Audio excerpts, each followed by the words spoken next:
আমার কথা শোনার জন্য আবারও আপনাদের ধন্যবাদ। সাবেক স্বরাষ্ট্রমন্ত্রী আসাদুজ্জামান খান কামাল, উনি তো পলাতক, উনি বাংলাদেশের একজন হোম মিনিস্টার ছিলেন। দীর্ঘদিন ধরে, এতদিন স্বরাষ্ট্রমন্ত্রী কেউ ছিলেন না বাংলাদেশে, উনি একমাত্র যে এতদিন ধরে স্বরাষ্ট্রমন্ত্রী ছিলেন। এমন কোনো দুর্নীতি নাই যে উনি করেন নাই। সোশ্যাল মিডিয়ায় খবর ছাপা হয়েছে যে উনি বস্তায় বস্তায় ঘুষ নিতেন, বস্তায় বস্তায় চাঁদাবাজি করতেন, এত টাকা ঘুষ নিতেন।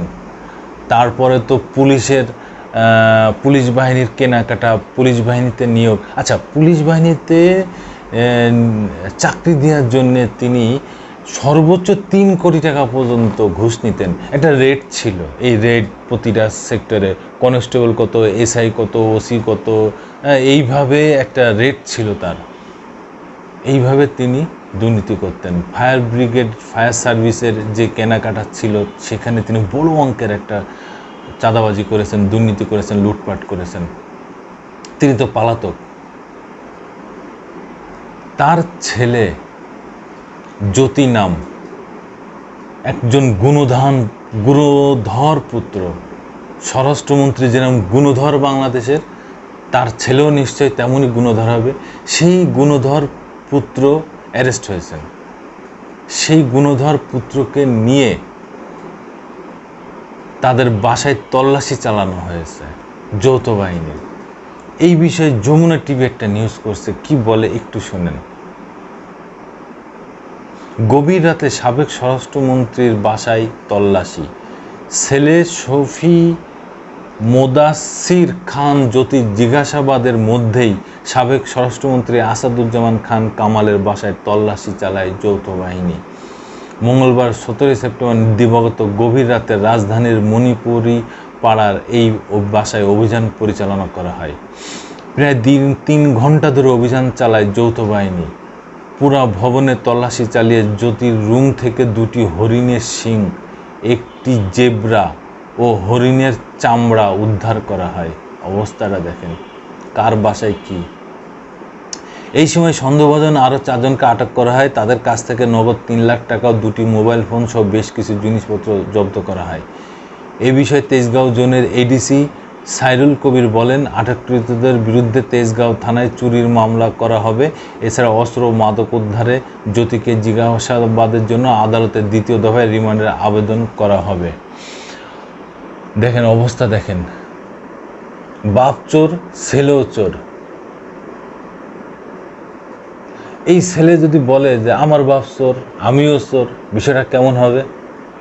দর্শক বন্ধুরা একটু চিন্তা করেন তো, এই বিগত সরকার, আওয়ামী লীগ সরকারের কোন লোকটা এই দুর্নীতি, লুটপাট, চুরির সাথে জড়িত নেই? একটা নাম একটু বলেন তো ভাই, একটু কমেন্টসে আমাকে একটু জানান যে বিগত সরকারের অমুক লোক চুরির সাথে জড়িত নেই, অমুক নেতা চুরির সাথে জড়িত নেই, অমুক মন্ত্রী চুরির সাথে জড়িত নেই।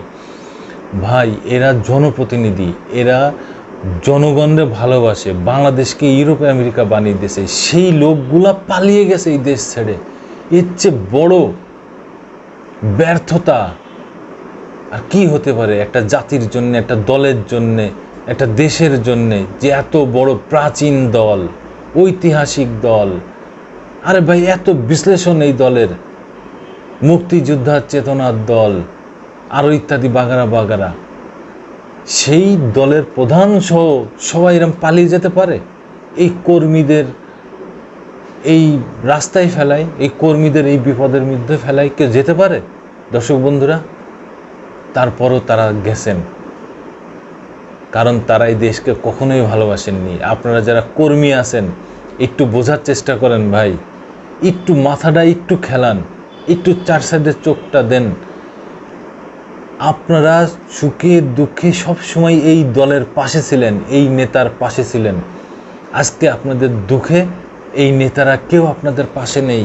এই নেতারা নিজেরাই পালিয়ে গেছে নিজেদের স্বার্থে। একটু আপনারা নেতা, এই কর্মীরা একটু বোঝেন, বাংলাদেশে যারা আওয়ামী লীগের কর্মী আছেন তারা একটু বোঝার চেষ্টা করেন ভাই।